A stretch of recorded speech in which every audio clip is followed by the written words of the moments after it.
Look who gets to be the good guy. It is hard to get ejected from an NBA playoff game, but Draymond Green figured out how to pull it off in Game 1 of the second round of the playoffs.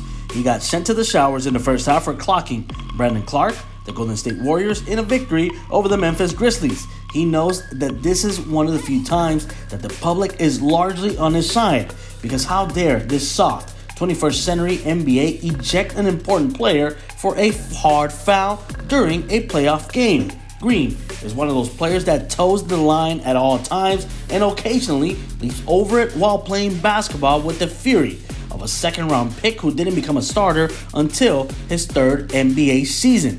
He was a consensus first-team All-American in his final season at Michigan State, but NBA teams didn't know what position he would be able to play. 4 All-Star appearances later, yes, he plays the game with some acid and kerosene. But why would he ever change it if he got him this far? As he explained, he went a bit too far on his podcast, believing when he said that during the review, he thought that might not even receive a flagrant foul, one for hitting Brandon Clark in the face and pulling his jersey. But everything that has happened since his ejection has gone in his favor.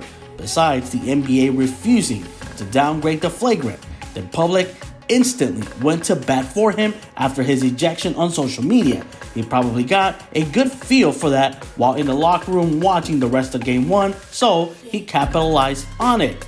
This is why Draymond Green wins in the way that he couldn't when he got suspended for Game 5 of the 2016 NBA Finals. Unlike other players who sometimes hover around the rules instead of staying inside, he's making a brand off of it.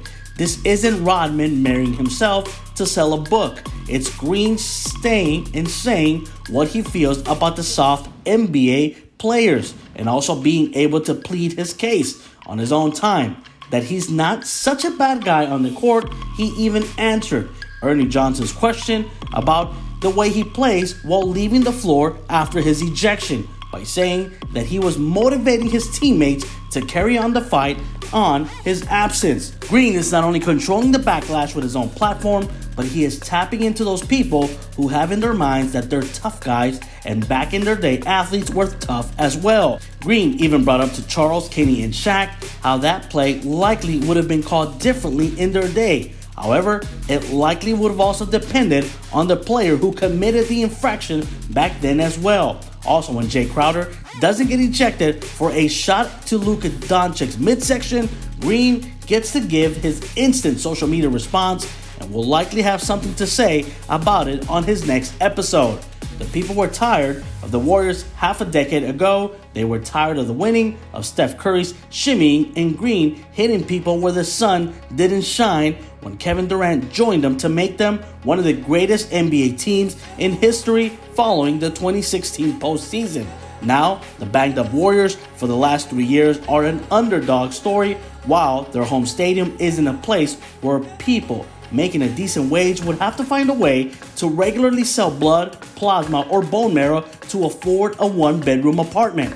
And right now, at the center of it is Green, who stuck another person in the face and is largely being seen as the victim. My, how times have changed since the 2016 NBA Finals, but congratulations, Draymond. You're winning in a way that no one would have thought was possible back then.